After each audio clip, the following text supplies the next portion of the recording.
नमस्कार, आप देख रहे हैं वाडला एक्सप्रेस, मैं हूं दीपक बौद्ध। आपको बता दें कि 2023 के चुनाव में अम्बा आरक्षित क्षेत्र है, विधानसभा क्रमांक 8 है। मध्य प्रदेश में क्या कुछ रहा है, बसपा लगातार यहाँ पर मजबूत से पहले चुनाव लड़ चुकी है, क्योंकि 1990 से लगातार जब से यह सीट आरक्षित है, तब से लगातार बसपा यहाँ पर सेकंड थर्ड एक बार यहाँ पर चुनाव जीत भी चुकी है।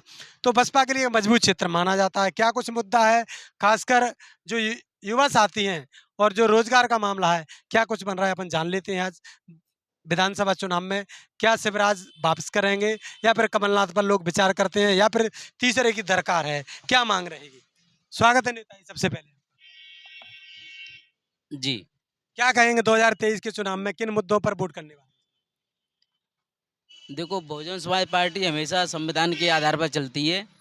अगर बहुजन समाज पार्टी की सरकार बनती है तो हमारे जो लोग हैं, जो आज एफआईआर नहीं लिखी जाती, एफआईआर पुलिस वाले घर पे लेने आएंगे और क्षेत्र में जो काम होता है तो वो पटवारी पटवारी लोग मान लो, या पटवारी या किसी भी विभाग के कर्मचारी, वो अपने आप मतलब जो हक होगा वो अपने आप देंगे। और पार्टी का जो मशीनरी भूलिएगा मैं, तो ये है कि बहुजन समाज पार्टी हमेशा गरीब तबके लोगों के लिए काम करती है और हमेशा करती रहेगी। और जो सड़क, पानी, लाइट, बिजली, जो हमेशा जो कर्मचारी लोग हैं तो परेशान करते रहते हैं। तो अगर पार्टी जो बहुजन समाज पार्टी की सरकार बनेगी तो ये मान लो हमारे जो गरीब तबके लोग हैं वो हमेशा मतलब सही रहेंगे। यही है। क्या क्षेत्रीय मुद्दा है यहाँ का, किस मुद्दों पर लोग लगातार यहाँ वोट करने वाले हैं, किन मुद्दों पर वोट इस क्षेत्र में सबसे ज़्यादा देखा जाता है कि काफ़ी वर्षों से जो दलित समुदाय बाहुल क्षेत्र है, उनके गांवों में अभी तक रोड नहीं है। रोड की सुविधा नहीं है, जल निकासी की सुविधा नहीं है। दूसरी चीज़ यहाँ पर ज़्यादातर जो बीपीएल धारक है, गरीब रेखा के जो कार्ड बन रहे हैं, इसमें बड़े स्तर पर यहाँ एक घोटाला टाइप का चल रहा है। क्यों? क्योंकि जो हकीकत में गरीब है उनके तो बन नहीं रहे हैं। सबसे ज़्यादा जो पैसे वाले हैं, जिनकी डायरेक्ट विधायक से लिंक है या जो विधायक अनुशंसा करता है डायरेक्ट, उनके यहाँ काम हो रहे हैं। तो हर आदमी को उम्मीद होती है क्षेत्र में कि हम चलो अपने क्षेत्रीय विधायक को या अपनी पार्टी के विधायक बनता है, तो हमारी जो छोटी छोटी समस्या है, बड़ी समस्या बड़े लोगों की होती, छोटी छोटी समस्याएं छोटे लोगों की होती है, वही उनके लिए बड़ी समस्या है। तो लोग इन चीज़ों को देखकर यहाँ पर मतदान करेंगे। आरक्षित सीट है, यहाँ पर सभी आरक्षित वर्ग के लोग होते हैं। यहाँ पर किसी प्रकार का ऐसा मुद्दा नहीं है कि जातिवाद का हो या उनके अगेंस्ट हो, ऐसा कुछ नहीं है। यहाँ पर सरकारों की अगर बात करें तो सरकार चाहे वो किसानी के माध्यम से दे रही हो, लाडली बहना का दे रही हो या रोजगार का मुद्दा बनाकर आपके बीच में है, इसका क्या कुछ फर्क पड़ने वाला है?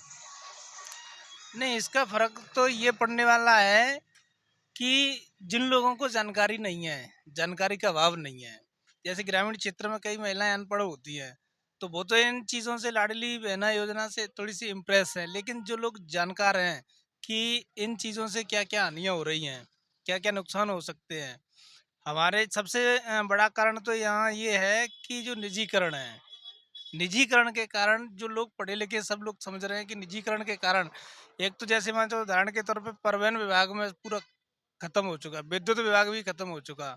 सबसे ज्यादा इधर खनन खनन विभाग पे भी उन दबंग लोगों का कब्जा है।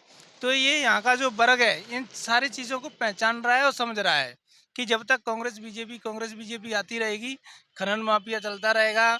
और विद्युत विभाग में भी ज़्यादातर वही लोगों को रोजगार मिल रहा है, परिवहन विभाग में भी उन्हीं लोगों को रोजगार मिल रहा है। इन सारे मुद्दों को देखते हुए लोग मतदान करेंगे यहाँ पे, जो जागरूक युवा है वो। पूर्व की सरकारों ने ऐसा कुछ किया है जिसके माध्यम से यहाँ की जनता स्पष्ट रूप से कह सके इस सरकार ने ये काम किया है। ऐसा विशेष कोई काम नहीं किया है। ऐसा कोई ऐसा कोई उदाहरण नहीं है कि उस उदाहरण को देकर लोग यहाँ के बेरोजगार युवाओं को इम्प्रेस कर सके कि अ, इन सरकारों ने ये काम किया है तो इससे ये फायदा हुआ होगा इस क्षेत्र को। विशेषकर कोई फायदा नहीं हुआ। विधानसभा के चुनाव में कहीं कोई ऐसा मुद्दा रहेगा इस प्रकार से कि क्षेत्रीय व्यक्ति ना हो? अधिकतर लोग बताते हैं कि मुरैना के लोग यहाँ विधायक बन के चले जाते हैं, तो ऐसा कुछ होने वाला तो नहीं? बिल्कुल होगा। सबसे लोग यहाँ अपने क्षेत्र के व्यक्ति को देखेंगे, क्योंकि लोगों को छोटे छोटे काम होते हैं, तो जब वो कार्यालय पे जाते हैं तो उन्हें विधायक मिलता ही नहीं है। जिन लोगों को प्रतिनिधि बनाया जाता है वो प्रतिनिधि जनता से सीधे मुंह बात करते नहीं है।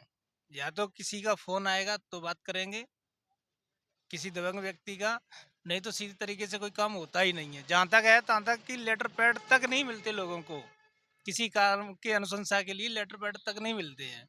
या तो उनको फिर मुरैना जाना पड़ेगा, या किसी जो पार्टी के पदाधिकारी होते हैं उन लोगों से लिंक लगानी पड़ेगी। विधायक तो ढूंढे ही नहीं मिलते हैं। अच्छा, सरकारों से यहाँ के विकास के लिए क्या मांगे रहेंगे? देखो, सरकार से विकासों के लिए यही मांग है कि एक तो यहाँ जो स्कूल है, शिक्षा का स्तर है, सिर्फ नाम चेंज करते जा रहे हैं।